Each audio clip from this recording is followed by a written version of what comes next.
Je suis déjà persuadé que tu as déjà vu un de ces logos, mais tu sais sans doute pas quel serpent y est associé. Et non, ce n'est pas juste un serpent random comme ça qui a juste été calligraphié, juste pour dire on met un serpent. Ce serpent est bien une espèce en particulier et on va voir lequel et pourquoi. Alors j'imagine que tu as déjà vu ce symbole sans doute chez le médecin ou à la pharmacie, mais toujours ce même serpent qui revient, d'où il vient et c'est lequel?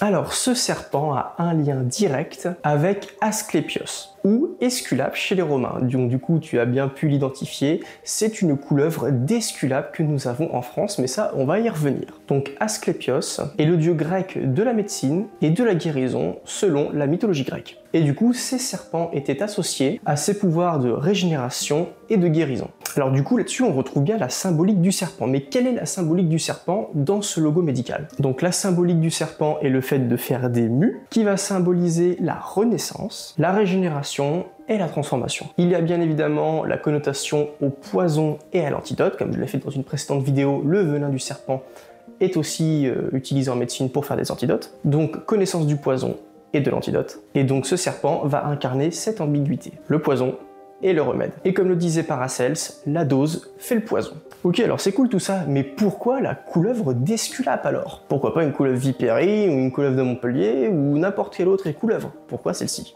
Alors déjà, la couleuvre d'Esculape est appelée Zamenis longissimus, mais anciennement, c'était l'Elaphe longissima. Voilà, non, ça a changé. Hein. Un peu comme la couleuvre à collier qui est devenue la couleuvre helvétique. Donc ce qu'il faut retenir, bien évidemment, c'est qu'elle est inoffensive et pas venimeuse, c'est une couleuvre.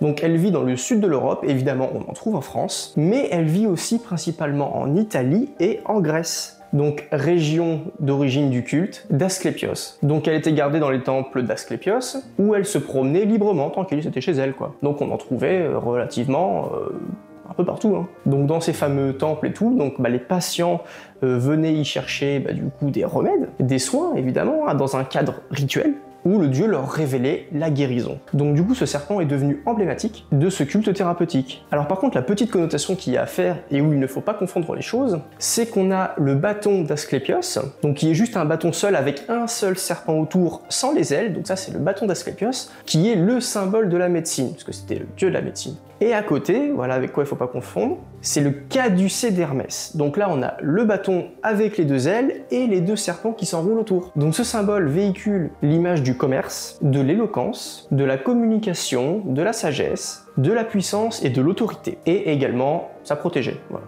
Protection. Donc en résumé, la couleuvre d'Esculape est représentée sur le bâton d'Asclépios, car elle était associée directement au rituel de guérison. Donc comme je l'ai dit, elle symbolise la guérison, la régénération, et du coup était présente dans les temples, parce qu'elle vivait là-bas. Je rappelle qu'elle est inoffensive et sans venin, et du coup c'est ce qui a renforcé le côté symbolique et bienveillant en fait, et du coup du soin. Voilà. Donc voilà, petite vidéo courte pour savoir quel était ce serpent qui peut arborer nos logos au niveau de la médecine. Et ben maintenant vous savez, ce sont des couleuvres d'Esculape. Elles sont belles.